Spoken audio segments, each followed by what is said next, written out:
नमस्कार। अभी आप ये लाइव सीतामढ़ी पेज पे देख रहे हैं और मेरा नाम अमित दा है।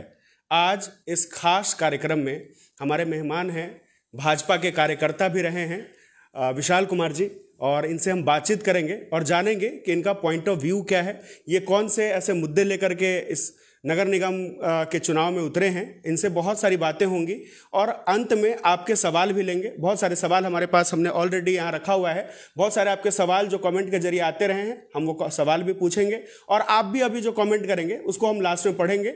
इसलिए इस वीडियो को, इस लाइव को अंत तक जुड़े रहिएगा। सबसे पहले विशाल भैया, स्वागत है आपका इस सीतामढ़ी पेज के लाइव सेशन में। धन्यवाद।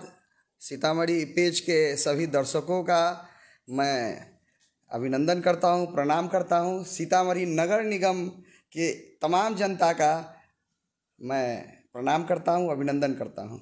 सबसे पहले सीतामढ़ी पेज के दर्शकों को आप अपना संक्षिप्त परिचय दीजिए। आप काफ़ी जुझारू कार्यकर्ता रहे हैं, समाज में हमेशा आप अग्रणी बन के यहाँ समाज के लोगों की सेवा करते रहे हैं, तो आप अपना संक्षिप्त परिचय दीजिए ताकि लोग जो है आपके बारे में थोड़ा और बेहतर तरीके से जान सके। मैं विशाल कुमार, मेरी प्रारंभिक शिक्षा सरस्वती शिशु मंदिर सीतामढ़ी में हुई। उसके बाद माध्यमिक शिक्षा मैंने सरस्वती शिशु मंदिर गोरखपुर से लिया था और केंद्रीय विद्यालय का भी छात्र रहा। गोयनका कॉलेज से मैंने इंटर किया और बीकॉम की पढ़ाई मैंने गोयनका कॉलेज से किया था। जो मेरा जो रहा समाज के प्रति नज़रिया कि प्रत्येक व्यक्ति को अपना कुछ न कुछ समय समाज के लिए निकालना चाहिए, और ये मैंने बचपन से, उस समय मैं लियो क्लब या अखिल भारतीय विद्यार्थी परिषद के माध्यम से भी कई कार्यक्रमों में मैं रहा हूँ। इनकी सबसे अच्छी बात अभी तक की ये रही कि इनका मानना है कि समाज में आप पॉलिटिक्स में हो या ना हो उससे मतलब नहीं है, आपको अपना समय जो है समाज के उत्थान में लगाना चाहिए। बहुत अच्छी बात आपने कही और एक अच्छा सीख जो है हमारे दर्शकों को आप दे रहे हैं। आपसे दूसरा सवाल हमारा ये रहेगा कि हमने जैसा कि सुना है बचपन से आप सेवा भाव के प्रति आप रहे हैं, लोगों के प्रति समर्पित रहे हैं, तो इसमें आपका क्या कहना है कि क्या चीज़ें थी जो आपको अट्रैक्ट कर रही थी इस तरफ के लोगों की सेवा करें? जो हमारा पारिवारिक परिवेश रहा वो निश्चित तौर पे सामाजिक रहा। मेरे दादाजी राष्ट्रीय स्वयंसेवक संघ के जो यहाँ शाखा लगता था उसमें उनका आना जाना, हम लोग बचपन से संघ से जुड़े रहे। शिक्षा ही मेरी सरस्वती शिशु मंदिर से हुई है, वहाँ दोनों टाइम शाखा लगता था। तो निश्चित तौर पर वह संस्कार जो आया और उस संस्कार के माध्यम से मैंने जो अपने मित्रों के माध्यम से उस समय लियो क्लब में भी काफ़ी एक्टिव रहा और बहुत सारे जगहों पे कंबल बांटना हो या बाढ़ में जाके भोजन देना हो, वस्त्र देना हो, ये हम लोगों के रहा कि नहीं, अपना कुछ समय समाज को देना चाहिए। मतलब ऊपर से ही संस्कार मिले कि इस तरीके की क्या? पिताजी भी उस समय विश्व हिंदू परिषद के यहाँ के जिला अध्यक्ष रहे, तो धार्मिक कार्यों में भी मेरी अभिरुचि रही। उस समय जानकी जन्मोत्सव वो लोग तीन दिन का मनाते थे, तो उस समय से है हम लोग हैं। नहीं तो बचपन की बात हो और कॉलेज की बात ना हो, ये नहीं हो सकता है। तो आप कॉलेज के दिनों की भी कुछ बातें बताएं। कॉलेज के दिनों में अखिल भारतीय विद्यार्थी परिषद का सदस्यता दिलाने के लिए हम लोग कैंप लगाते थे। लोगों अपने छात्रों साथियों को जोड़ते थे कि आपको जुड़ना है, राष्ट्रवाद के लिए जुड़ना है। हमारे अंदर में जब तक राष्ट्रवाद की भावना नहीं आएगी, वो जब तक जागेगी नहीं, और जब तक हम शिक्षा से जुड़े रहने तक से हम अपने राष्ट्र के प्रति समझेंगे नहीं, चाहे वो विवेकानंद जी के विचारों को हो या उनके आदर्शों को हो या सुभाष चंद्र बोस के जिस तरीके से उन्होंने जुझारूपन था, उन लोगों को समझना है। तो निश्चित तौर पर हम लोगों को अखिल भारतीय विद्यार्थी परिषद ने हम लोगों को वहाँ एक जज्बा दिया। बहुत अच्छी बात रही। और कुछ चीज़ें और हैं कि जैसे आपने बचपन से ही आप में ये लालसा थी कि लोगों की सेवा करें, आप लोगों के लिए काम करें। राजनीति में कब से सक्रिय हैं? देखिए, राजनीति में तो पिताजी 2010 में यहाँ सीतामढ़ी भारतीय जनता पार्टी के जिला अध्यक्ष रहे। उस समय भी मेरी थोड़ी भूमिका रहती थी। मैं व्यवसाय प्रकोष्ठ में थोड़ा अपने लोगों को मदद भी करता था। लेकिन 2014 में जब नरेंद्र मोदी जी प्रधानमंत्री के उम्मीदवार घोषित हुए और हमारे यहाँ से जो हमारे उम्मीदवार हुए, हमने उनके लिए काम करना शुरू किया। और उससे भी पहले हम कहें तो तत्कालीन जिला अध्यक्ष मनोज जी ने हमको यहाँ सीतामढ़ी चाय पे चर्चा का डिस्ट्रिक्ट कन्वेनर बनाया था। तो चाय पे चर्चा के डिस्ट्रिक्ट कन्वीनर के कारण हमने कई जगहों पे चाय बना करके लोगों के बीच चौपाल के तौर पर हमने इस कार्यक्रम को किया। यह कार्यक्रम बेलसंड में हुआ, पुपड़ी में हुआ, सीतामढ़ी में कई स्थानों पे हुआ। और उस समय हमारे जो छोटे भाई लोग थे, हमारे साथ काम करने वाले थे, उन लोगों ने नमो चाय की एक टीम बनाई और उसका उन लोगों ने मुझे उस समय अध्यक्ष बना दिया। तो हर वार्ड में जाना, नमो चाय का एक टी स्टॉल लगाना, चाय पिलाना, लोगों से चर्चा करना, तो ये काम 2014 से चला। उसके बाद चुनाव में भी मेरी काफ़ी सक्रिय भूमिका रही। मैंने यहाँ जो बूथ कमेटी है उस पूरे लोकसभा, सीतामढ़ी लोकसभा के बूथ कमेटी का मुझे कन्वेनर बनाया गया। तो वो सीखने को रहा कि चुनाव लड़ना है तो हर बूथ पे को जीतना है, हर बूथ के कार्यकर्ताओं को एक्टिव करना है, उस मंडल में जो कार्यक्रम है उसको एक्टिव करना है, जो जिला है उसके साथ कोऑर्डिनेशन करना है। और मूल काम कि देखिए, जनता का काम, जब तक जनता का एक एक काम आप उसके दरवाजे जा कर के उसका काम को करा नहीं देते हैं, तो तब तक आपकी जो बात है वो जनता तक पहुंच नहीं पाएगी। फिर जो सरकार का जो कार्यक्रम है, हम लोगों ने उसको भी ले जा करके जनता के बीच में रखने का कार्यक्रम किया। बहुत सारी उपलब्धता रही होंगी इस बीच में। मैं जानना चाहता हूं कि सीतामढ़ी के लिए जो आपकी उपलब्धता रही है, सीतामढ़ी के लिए जो जो काम आपने किए हैं, उसके बारे में कुछ जो है संक्षिप्त हमारे दर्शकों को बताएं, ताकि वो समझ पाए कि ऐसे ऐसे काम जो है आप सीतामढ़ी में ऑलरेडी कर चुके हैं। जी, 2017 में मुझको भारतीय जनता पार्टी का यहाँ का नगर अध्यक्ष बनाया गया था। और उसके बाद चूंकि हम लोग इस तरह के किसी भी पद को पद नहीं समझते हैं, दायित्व समझते हैं। तो दायित्व के हिसाब से उस समय बिजली की बड़ी समस्या आ रही थी, सड़क की बहुत समस्या थी। तो मैंने बिजली पर उस समय यहीं बिजली विभाग में धरना का भी कार्यक्रम किया था और बड़ी संख्या में कार्यकर्ताओं ने उसमें साथ दिया था। उसमें एक विषय जो हमने रखा था कि लोड शेडिंग, वो कि आप जब लाइन काटते हैं तो बताया तो कीजिए कि बिजली कब काटना है। वो भी हम लोगों ने बात रखी। बिजली का मीटर भी उस समय बड़ा फास्ट आता था, लोगों से असुविधा भी लोगों को बहुत होती थी। ट्रांसफार्मर का प्रॉब्लम बहुत ज़्यादा हुआ करता था। तो उसके बाद सरकार जब बदली 2017-18 के बाद, बड़ी संख्या में हम लोगों के इस धरना के बाद भी हमने देखा कि कई जगहों पे ना ट्रांसफार्मर का बदलाव हुआ। जहाँ 65 के भी थे उसको 100 के भी में, जहाँ 100 थे उसको 200 के आसपास में, मतलब दुगनी क्षमता के ट्रांसफार्मर बदले गए। उसके बाद जो हम लोगों ने रिंग रोड के लिए जो एक परिकल्पना की थी कि रिंग रोड पे 2 लेन कि एक तरफ से गाड़ी आए, एक तरफ से गाड़ी जाए, एक ऐसी सड़क होनी चाहिए थी। हम लोगों ने तत्कालीन जो हमारे सांसद महोदय थे उनसे भी हम लोगों ने चर्चा किया और निश्चित तौर पर वह काम आगे बढ़ा। परंतु जिस तरीके से उस काम को नगर परिषद ने किया और उसमें बंदर बाट किया, वह काम बीच में ही धराशायी हो गया। आज भी वह रोड है वो टूटा हुआ है और बाकी जो रोड है वो एकदम जर्जर है। शहर में वन वे की स्थिति है, लेकिन कोई भी उसका वैकल्पिक मार्ग आज तक नहीं दिया गया। आप लोग अपने घरों में देखते आ रहे होंगे कि बिजली की समस्या थी और धीरे धीरे ठीक हो गई।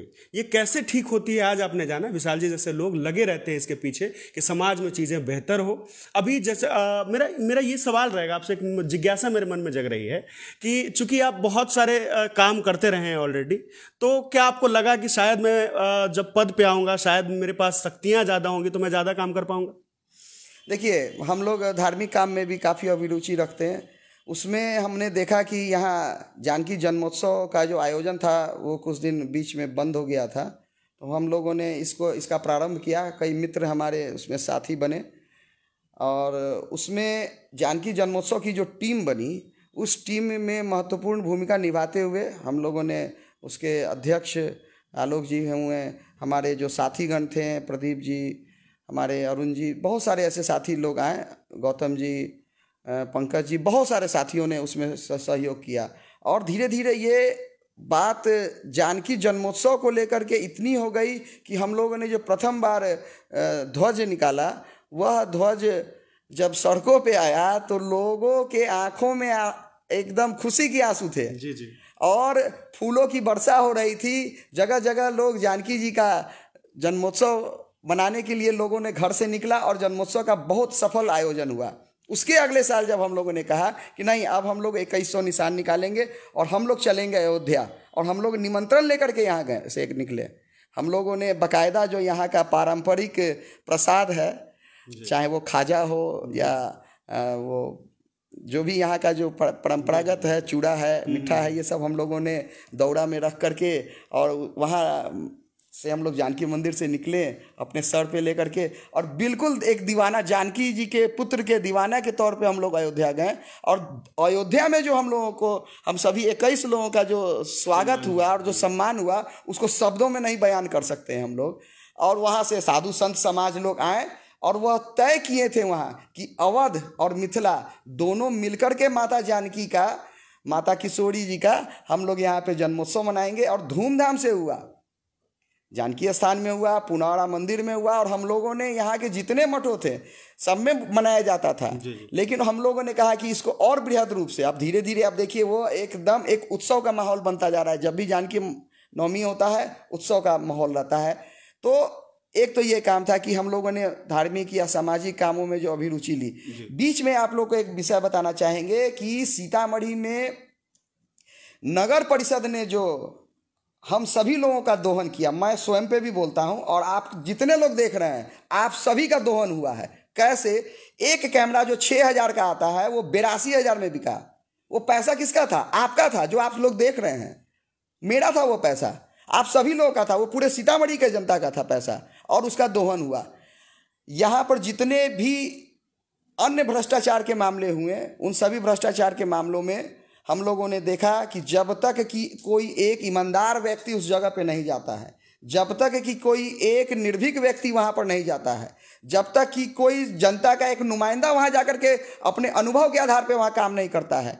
और मैंने समस्या देखा है, ये समस्या का पूरा जाल है यहाँ पे, और इस जाल को तोड़ने के लिए एक मजबूत व्यक्ति की ज़रूरत है। और मैंने कहा, चूँकि कई अफवाह भी बीच में बाजार में आए कि यह सीट इधर हो गया उधर हो गया, मैंने कहा कि नहीं, जानकी जी का आदेश होगा तो मैं जाऊंगा। 9 तारीख को नोटिफिकेशन आया, अगला दिन अनंत चतुर्दशी था, मैं गया जानकी माता का दर्शन करके, और मैंने यह घोषणा किया कि नहीं, मैं एक जानकी जी के सेवक के रूप में और इस सीतामढ़ी की सेवा के लिए मैं कृत संकल्पित हूँ, और इसलिए मैंने उस मुख्य पार्षद के पद हेतु नामांकन दिया। और आप देखिए कल के नामांकन में जो स्वतः स्फूर्त था सीतामढ़ी में, जो युवाओं के आंखों का जो चमक था, वह चमक दिखा। पुनौरा धाम से लेकर के मुख्य मार्ग होते हुए डुमरा तक आपको वह चमक उनके आंखों में दिखी। तो मैं मान के चलता हूँ कि मैं बदलाव ला सकता हूँ, मैं बदलाव लाऊंगा। और चूंकि समस्या के एक एक चीज़ पर मेरी पकड़ है, मैं देखता हूँ चैम्बर ऑफ कॉमर्स के सचिव रहते हुए भी, या इससे पहले मैं चैम्बर ऑफ कॉमर्स के एक सामान्य कार्यकर्ता रहने के, तो सामान्य सदस्य रहने के तौर पे भी मैंने देखा है कि मैंने गवर्नमेंट ग्रीवांसेस से संबंधित जितनी भी बातें थी मैंने उनको रखा और उनका समाधान हुआ भी है। आपको मैं ध्यान दिला दूं कि ये NH का ये जो अलाइनमेंट रोड है, जो मुख्य सड़क के बीचों बीच जाता है, इसकी जो सड़क थी उसको बनवाने के लिए हम लोगों ने काफ़ी प्रयास किया। सड़क बना, बीच में कई जगह टूटा, उसके लिए पुनः प्रयास किया और वो भी बीच में बना। फिर हमने कहा कि मेरा एक अपना मानना है कि सीतामढ़ी की सभी सड़कें नाली के एक पॉइंट से नाली के दूसरे पॉइंट तक कंप्लीट बनी होनी चाहिए। ऐसा अभी के समय में नहीं है। अभी के समय में सिर्फ कालीकरण किया हुआ है, दोनों तरफ से आपने अलाइनमेंट के लिए सड़क को छोड़ दिया है। अब आप देखिए कि 3 पुश्त हो गया, मेरे दादाजी के टाइम से अगर उसको हम कहें तो इतने समय तक में सड़क पर इतना बड़े पैमाने पे आवागमन बढ़ चुका है। लेकिन इन सब के बावजूद आप जब तक सुविधा देंगे नहीं, आपका विजन क्लियर होगा नहीं, आप काम ही नहीं कर पाएंगे, सिर्फ बात में रह जाएंगे। काम बहुत सीधा है कि नाली के एक पॉइंट से नाली के दूसरे पॉइंट तक आपको प्रॉपर वे में सड़क, पेवर ब्लॉक, फुटपाथ होना चाहिए। और तब आप देखिए कि शहर का सौंदर्यीकरण सभी सड़कों का हो जाएगा। जाम की समस्याएं 45% घट जाएंगी, रिंग रोड की सड़कें बन जाएंगी, और वो प्रॉपर वे में अगर 2 वे हो जाएगा तो जाम की समस्या मैं मान के चलता हूँ 75% बन जाएगी। और एक और रिंग रोड, चूंकि अब ये नगर निगम बन गया, हम लोग आने वाले अगले 10 साल की प्लानिंग लेके चलेंगे कि 10 साल के बाद भी हमारे शहर में जाम न लगे। उसकी प्लानिंग के लिए एक और रिंग सड़क होनी चाहिए, जो कि बिल्कुल जिनको बाहर से बाहर जाना है वो बाहर से बाहर निकल जाए। बहुत अच्छी बात है और बहुत सारे सवाल मेरे मन में अभी भी निकल रहे हैं। मैं बहुत सारे सवाल और भी पूछूंगा। सबसे एक नई मन में मेरी जिज्ञासा जग रही, जैसे आप लोग जानकी जन्मोत्सव समिति के आप लोग काम कर रहे हैं उसके भीतर, माता जानकी के मंदिर है ये यहाँ जन्मस्थली है। हम लोगों ने देखा है यहाँ मंदिर जो है बिल्कुल अच्छा नहीं है, यहाँ बहुत सारी सुविधाएं नहीं है। क्या लगता है आपको माता जानकी की जन्मस्थली होने के बाद भी ये उपेक्षित क्यों है? 4 प्रमुख मंदिर हैं। पौराणिक काल से हम लोग पढ़ते आए हैं कि हलेश्वर स्थान, पुनौरा मंदिर, जानकी मंदिर और हमारा पंथ पाकर माता जानकी मंदिर। 4 प्रमुख मंदिर हैं। जब तक कि कोई पर्यटक यहाँ आकर के रात्रि पड़ाव नहीं करेंगे तो उस पर्यटक के माध्यम से सीतामढ़ी के जो आर्थिक गतिविधि है उसको बढ़ने में सहायता नहीं मिलेगी। वो आएंगे, देखेंगे, चले जाएंगे, उससे आर्थिक गतिविधि नहीं बढ़ेगी। तो उनके हिसाब से इन 4 मंदिर का एक ऐसा भव्यीकरण, हाँ, एक पर्यटन के हिसाब से रोड मैप होना चाहिए कि चारों जगह पे यात्री का पड़ाव हो, वहाँ यात्रियों के लिए पूरे यात्री की सुविधा हो। कई जगहों पे भोजनशाला की भी सुविधा की बात भी है और चलती भी है पुनौरा में। आप पार्किंग के अलावा आप देखिए कि जब यह होगा, यात्री आएंगे तो स्थानीय लोगों के यहाँ से ही सामान खरीदेंगे, उनका भी निश्चित तौर पर जीवन यापन और सुंदर होगा और सुदृढ़ होगा। तो पर्यटक आए तो पर्यटक के लिए पूरी सुविधा यहाँ हो। एक बिहार भवन है भी यहाँ, वो डुमरा में है। अगर उसी तरह का भवन जो है माता जानकी का पर्यटन भवन अगर चारों जगह पे होता तो पर्यटकों को ठहरने में कई सुविधाओं रहती है। और जब वो यहाँ से जाते हैं तो वो बताते हैं कि हाँ, सीतामढ़ी में जब हम जाते हैं तो हमारा वहाँ देखने के लिए ये पर्यटन की सुविधा है। अब जैसे अहिल्या स्थान है, जनकपुर धाम है, वो लोग भी जाएंगे। ये हमारा एक्स्ट्रा उसमें अगर जुड़ता है तो निश्चित तौर पे सीतामढ़ी को डेवलप करने के लिए सीतामढ़ी में अपूर्ण मतलब प्रचुर मात्रा में यहाँ संभावनाएं हैं। आप देखिए बगल में अनहारी का मठ है, बगल में हमारे यहाँ कई प्राचीन महादेव जी का मठ है। हाँ, बहुत सारे मठ हैं। तो उन सभी को डेवलपमेंट जरूरी है। ये पर्यटक के लिए, पर्यटन के लिए और धार्मिक दृष्टिकोण से यह महत्वपूर्ण नगरी है। तो उस नगरी को निश्चित तौर पर अगर आपको आगे बढ़ाना है तो आपको उसी हिसाब से एक मजबूत व्यक्ति की जरूरत है जिसका विजन साफ हो। जी नहीं तो ये पर्यटन की बात हुई, लेकिन लोग आएंगे कब? जब यहाँ उस तरीके के मंदिर में भव्यता होगी। जैसे श्री राम मंदिर के लिए बहुत सारी बातें हो रही हैं, पूरा देश एक हो गया। जानकी मंदिर के लिए लोग उस तरीके से 2 बात जी। एक तो रामायण सर्किट की ट्रेनें यहाँ आती हैं, हम लोग जाते हैं उनको वहाँ से। जब भी मैं भी गया हूँ कई बार उन लोगों का स्वागत में। जब वो यहाँ आते हैं, मंदिर बनाने का काम यहाँ के ट्रस्ट का है, सरकार का काम है सुविधा देने का। उस लोगों को बीच में एक कोऑर्डिनेशन के लिए एक व्यक्ति की होने की ज़रूरत है। और मैं कई दिनों से, कई सालों से इसमें हम लोग काम भी कर रहे हैं। कुछ सुधार हुई है, उसका प्रतिफल हम जानकी नवमी का इतना भव्य आयोजन मानते हैं। बिल्कुल। और आने वाले सालों में निश्चित तौर पर हम मान के चलते हैं कि आप सड़क सही कर लेंगे, आप यहाँ के पर्यटक के लिए यहाँ यात्री निवास कर लेंगे, पार्किंग की सुविधा कर लेंगे, जाम से निजात पा लेंगे। इन सब के से अगर निजात पा लेते हैं तो पर्यटक आएंगे, रुकेंगे। अब जैसे लखनदेई नदी है, निश्चित तौर पर आप मान के चलिए वहाँ 1 किलोमीटर कम से कम उतना बड़ा घाट होना चाहिए। वहाँ प्रतिदिन आरती लक्ष्मणा नदी की होनी चाहिए। तो ये मेरा मानना है कि निश्चित तौर पर आपको एक मजबूत ठोस व्यक्ति की ज़रूरत है। उसके बाद जैसे हम लोग बात कर रहे हैं कि बहुत सारी बातें हुई सीतामढ़ी में। आपने सड़क के बारे में बात की, आपने नालियों के बारे में बात की, उसकी व्यवस्था सुदृढ़ होनी चाहिए। अब हम बात करते हैं, अगर चिकित्सा की बात करते हैं तो क्या लगता है आपको चिकित्सा की व्यवस्था कितनी अच्छी है? क्या उसमें और बेहतर हो सकता है? या अगर आप आते हैं तो आप क्या क्या नई चीज़ें करेंगे? क्या नई सुविधाएं लोगों को मिलेंगी स्वास्थ्य के फील्ड में? जनसंख्या के दृष्टिकोण से यह एक बहुत बड़ा जिला है और इससे कम जनसंख्या वाले कई ऐसे हमारे यहाँ ज़िले हैं इस देश में जहाँ इससे बेहतर सुविधा है। तो हम ये नहीं कहेंगे कि यहाँ सुविधा है। निश्चित तौर पर सुविधा बढ़नी चाहिए। किसी भी व्यक्ति को एम्स पटना, IGMS पटना या बाहर जाने की ज़रूरत क्यों पड़ती है, वो सुविधा यहाँ मुहैया कराई जा सकती है, होनी चाहिए। कुछ सुधार हुआ है लेकिन ये अभी पर्याप्त नहीं है मेरा मानना है। और निश्चित आपका जो प्रश्न था उसका यही उत्तर होगा कि जो नगर निगम से संबंधित जो स्वास्थ्य का पैमाना होगा उसको पूरा किया जाएगा। वाह। और एक और सवाल मेरे मन में आ रहा है कि जैसे स्वास्थ्य की बात हुई कि स्वास्थ्य तो बेहतर हो सकता है, लेकिन एक सवाल मैं यहाँ पे देख पा रहा हूँ कि एक कुछ लोग भी हैं जो आपको बहुत सराहते हैं, आपको देखते रहे हैं, उनका कहना है कि जो बहुत सारे बहुत जल जमाव की भी समस्या है जी, तो इस पे क्या कहना चाहेंगे? देखिए, जल जमाव वाले में हम लोग जब नगर अध्यक्ष थे भाजपा के, तभी हम लोगों ने कुछ काम किया था, लेकिन उसमें जो मूल त्रुटि हमको समझ में आया वो हम आप लोग के साथ शेयर करते हैं। एक छोटा सा मकान बनाते हैं तो हम लोग हर जगह उसका वाटर लेवल चेक करते हैं। इस पूरे 28 वार्ड का जो नगर परिषद बना उसका कोई वाटर लेवल नक्शा नहीं बना। जैसे तैसे इसको बसने दिया गया, जैसे तैसे नालियाँ बनी, जैसे तैसे सड़कें बनी, कोई कोऑर्डिनेशन नहीं था कि इस नाली का पानी उस जगह जाए और ख़त्म वो पानी निकल जाए, ऐसा नहीं हुआ। तो पहले वाटर लेवल का नक्शा बनाऊंगा। वाटर लेवल का नक्शा बनाने के पश्चात जो पानी का निकासी का सबसे सुगम रास्ता होगा उस रास्ते के माध्यम से वह पानी निकाला जाएगा। वैसे भी सरकार ने अब 4 जगह इस तरह की व्यवस्था करने जा रही है कि पानी को वहाँ पे वाटर ट्रीटमेंट करके और पानी को फिर आगे की ओर रास्ता दिया जाएगा। मेरे चेहरे पे आप स्माइल देख पा रहे होंगे, इसकी एक खास वजह ये है कि मतलब इनके पास इतने सारे मुद्दे हैं और इतनी सारी बातें इनको पता है कि मेरे पूछने से पहले ये बता दे रहे हैं कि समस्या क्या हो सकती है। इनके पास इतना अच्छा रोड मैप है। मैं काफ़ी प्रसन्न हुआ आपसे।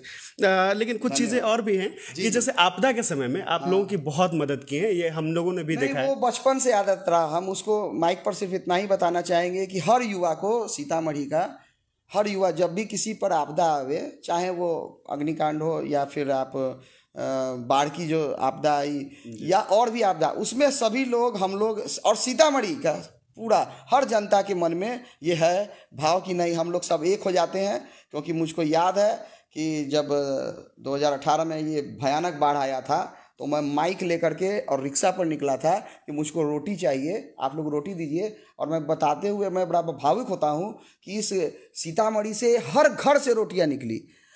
हम लोग का टारगेट था कि हम लगभग 20-25 हज़ार रोटी अगर कर लेंगे तो हम कम से कम 10,000 लोगों को खिला पाएंगे। भैया उस दिन 50,000 रोटी का कलेक्शन हुआ। हम लोग एक्स्ट्रा कार्यकर्ता इकट्ठा हुए, उनके उसकी बंडल को ठीक किए और हम लोग सैदपुर, दूर दूर सोनवर्षा, चौरौत, शिवहर, इन जगहों पे जाकर के हम लोगों ने रोटियों का वितरण किया। और ये भारतीय जनता पार्टी के द्वारा ये आपदा प्रबंधन के नज़रिए से इस कार्यक्रम को कर रहे थे और एकदम सेवा भाव में सभी कार्यकर्ता लगे हुए थे। तो हम सभी कार्यकर्ता लोग लगे रहते हैं सेवा भाव से। और मैं मान के चलता हूँ कि यह लड़ाई भी मैं कार्यकर्ताओं के लिए ही लड़ रहा हूँ।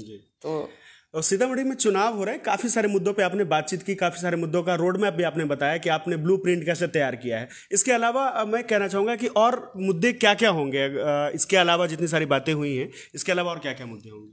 देखिए, जन समस्या जो है जब तक कि उसका निराकरण नहीं हो जाता है जनता को भरोसा नहीं होगा। क्योंकि बहुत बातें हो चुकी है, इससे पहले काम नहीं हुआ, तो जनता में एक थोड़ी सी ये बात है। तो मैं विश्वास दिलाता हूँ कि मैं काम करके दूंगा। अब एक आप विषय रखिए कि हम लोग हमेशा गरीब पे भी चर्चा करते हैं। मेरा मानना है कि जब तक सीतामढ़ी का प्रति व्यक्ति आय नहीं बढ़ेगा, जब तक कि हम रोजगार उन लोगों को नहीं दे पाएंगे, चाहे रोजगार पर्यटन के क्षेत्र में हो, उत्पादन के क्षेत्र में हो, बहुत सारे संभावनाएं हैं यहाँ। देखिए, संभावनाओं के हम लोग बिल्कुल इस जगह पर हैं। और चूंकि सीतामढ़ी एक व्यापारिक दृष्टिकोण से, चूंकि नेपाल से सटा हुआ भी है, तो यहाँ एक उत्पादन की एक मुझे लगती है कि एक संभावना है। तो हम लोग काम करेंगे, काम करके देंगे। कुछ चीज़ें और भी हैं, जैसे आप बहुत सारी बातें की, आपने सुभाष चंद्र बोस की बात की, बहुत सारी बातें हुई। आपके प्रेरणा स्रोत कौन है जिनको देख के आपको बल मिलता है, आप चाहते हैं कि आप भी उस तरह से काम करें? हर वो व्यक्ति जो इस देश के लिए अपनी प्राण को न्यौछावर किए वो हमारे प्रेरणा स्रोत रहे। लेकिन 2012 के बाद हमने नरेंद्र मोदी जी को फॉलो किया। 2014 के चुनाव में निश्चित तौर पे हम लोगों ने उनके लिए काम किया। 2019 के चुनाव में हम लोगों ने उनके लिए काम किया। उनकी बातों को समझते हैं, सुनते हैं और अपने जीवन में उतारने का प्रयास करते हैं। तो मैं मानता हूं कि नरेंद्र मोदी जी जो हमारे प्रेरणा स्रोत हैं। मेरे पिताजी भी श्री रामाशंकर प्रसाद जी, उनका भी जो कार्य क्षेत्र रहा, उन्होंने मुझको जीवन में सिखाया एक चीज़ की ईमानदारी होनी चाहिए। आप जो भी काम करें पूरी ईमानदारी से, पूरी तन्मयता से करें। आपके पास जितना समय है अपनी ईमानदारी से अपने परिवार को दीजिए, अपने समाज को दीजिए, और जिस जन्मभूमि पर आप यह पैदा हुए हैं उस जन्मभूमि के लिए आपको कुछ करना है, आपको आगे बढ़ना है, और कीजिए उसके लिए। हाँ, बहुत सारे सवाल हैं। एक नॉर्मल सा, एक आसान सा, सीधा सा सवाल होता है, किसी भी जनप्रतिनिधि से हम लोग पूछते हैं कि आपको मेयर क्यों चुना जाए, लेकिन आपने इतनी सारी बातें बताई हैं जिससे ये मुझे लगता है कि स्पष्ट हो गया होगा जनता को कि आपको क्यों चुना जाए। फिर भी अगर आप अपनी तरफ से बताना चाहें कि मुझे इस वजह से चुना जाना चाहिए, इसके लिए आप क्या कहेंगे? मैं मेयर पद पर उन युवाओं के लिए आना चाहता हूं जिनका भविष्य आने वाले 10 साल के बाद एकदम सुदृढ़ होना चाहिए, जो वो उनका एक अपना एक सपना है जी। पढ़ने के बाद सीतामढ़ी के प्रति, चाहे हमारे कई ऐसे युवा हैं जो बाहर रहते हैं और बाहर रह करके वो देखते हैं कि सीतामढ़ी में कोई काम नहीं हो पाता है। मैं उनके लिए कहता हूँ, हमारी माताएं बहनें हैं, चाहे वो उनको प्रधानमंत्री आवास योजना में जिस तरीके से उनसे पैसे का कमीशन खोरी हुआ, मैं उसकी लड़ाई लड़ा, मैं उस पर धरना में बैठा हूँ। और मैंने देखा है कि उन लोगों को ऑफिस का चक्कर काटना पड़ता था, और जब हम लोग जाकर के उनकी लड़ाई लड़ते थे तो उनका पैसा उनके खाते में आता था। तो लड़ाई को लड़ने के लिए जज्बा चाहिए, वो जज्बा मुझ में है, मैं काम करके दूंगा हर व्यक्ति के लिए। हर व्यक्ति कहीं ना कहीं नगर निगम से जुड़ा रहेगा, उनके आशा को मैं पूर्ण करूंगा। सर, एक सवाल मेरा भी था, मैं पूछना चाहूँगा, क्योंकि मैं भी इसी क्षेत्र से हूँ और शिक्षा के क्षेत्र से मैं जुड़ा हुआ हूँ। इस वजह से मेरा एक सवाल है कि जैसे बहुत सारे देख रहे हैं, बिहार में ही बहुत सारी यूनिवर्सिटीज़ हैं, मुजफ्फरपुर में है, पटना में है, बहुत सारी यूनिवर्सिटीज़ हैं। सीतामढ़ी को क्या लगता है, यूनिवर्सिटी क्यों नहीं मिल रही और कब तक ये जो है इसका निराकरण होगा, कब तक इस पर जो है काम होगा? शिक्षा के क्षेत्र में देखिए, हम लोग बिहार यूनिवर्सिटी, बाबा भीमराव अम्बेडकर यूनिवर्सिटी से रहे हैं। हम लोग सिर्फ पढ़े, एग्ज़ाम दिए, हम लोग का रिसर्च और नॉलेज जो है उस पर हम लोग अपनी बात को आगे नहीं बढ़ा पाते हैं। मुझे लगता है आज के दिन में प्रत्येक छात्र को रिसर्च के मामले में आगे बढ़ना चाहिए, चाहे वो रिसर्च आप किसी भी सब्जेक्ट पे करते हैं या जो भी आपका पसंदीदा बात रहे वो। मैंने कई मामलों में, जैसे नालंदा यूनिवर्सिटी का मैं जब घूमने गया तो मैंने देखा था कि जिस तरीके से वहाँ 10 बाई 10 स्क्वायर फीट, मतलब कि 10 किलोमीटर के उसका क्षेत्र था, और करीब 20,000 के आसपास छात्रों का वहाँ विदेशों से आके रहना, तो सिर्फ कारण यही था कि वो रिसर्च पर ही, वो सब जो थे वो सिर्फ रिसर्च करते थे। कोई विज्ञान पे कर रहे हैं, कोई धातु पे ही कर रहे हैं कि कई धातुओं का मिश्रण से कैसे क्या होगा।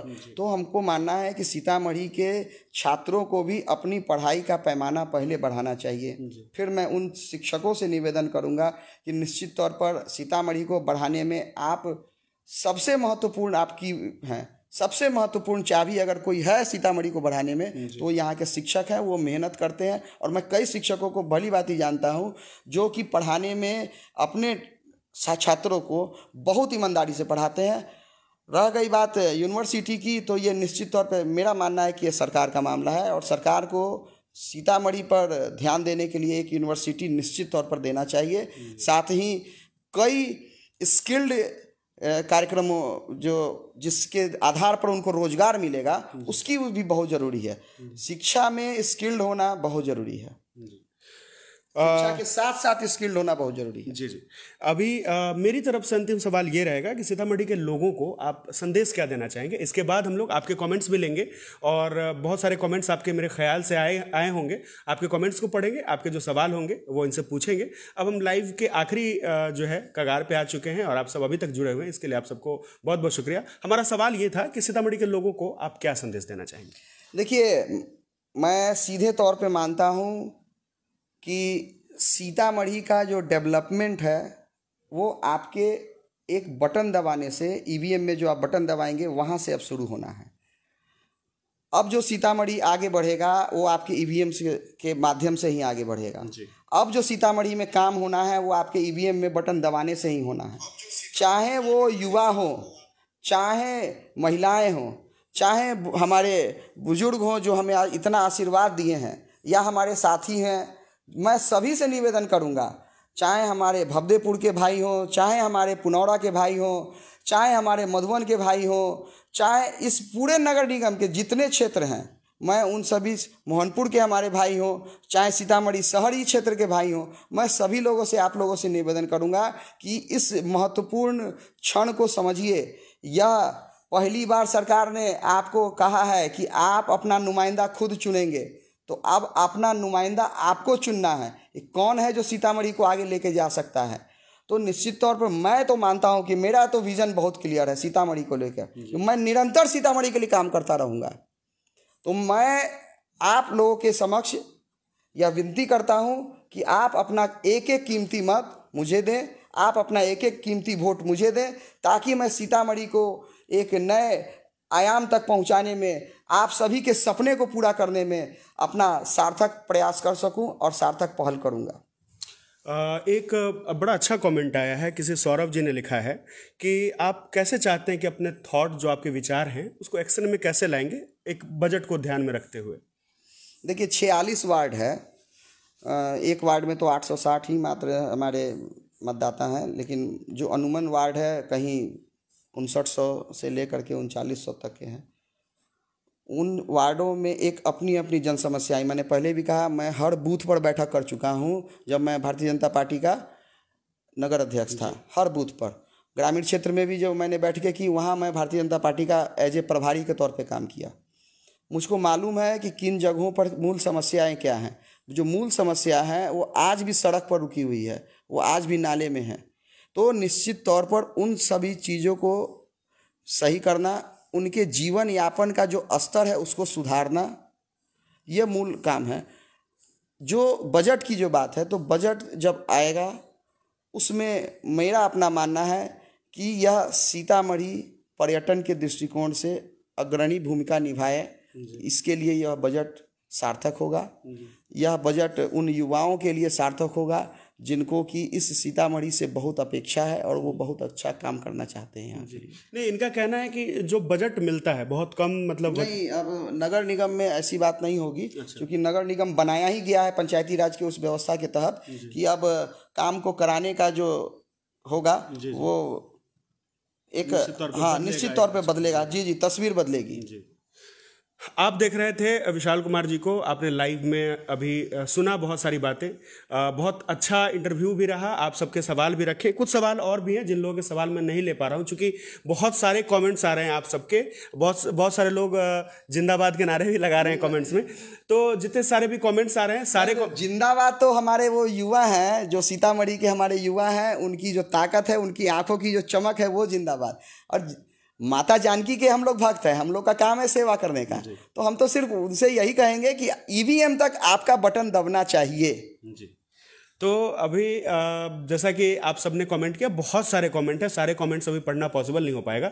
हमारी कोशिश रहेगी कि हम उन कमेंट्स को आप तक पहुंचाएं जरूर। और फिर मैं भी विश्वास दिलाता हूं कि जो उनमें जितने कमेंट्स आएंगे, चाहे वो पॉजिटिव हो या निगेटिव हो, मैं उन सभी को अक्षर से लिखूंगा और उनको ध्यान में रखूंगा कि मुझे करना है उन लोगों के लिए काम। वाह।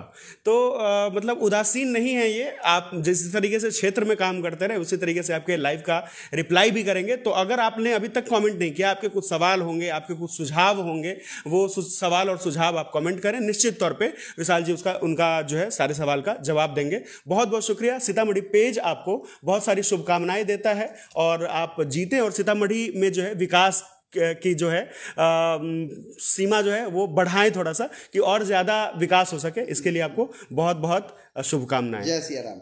जय हिंद।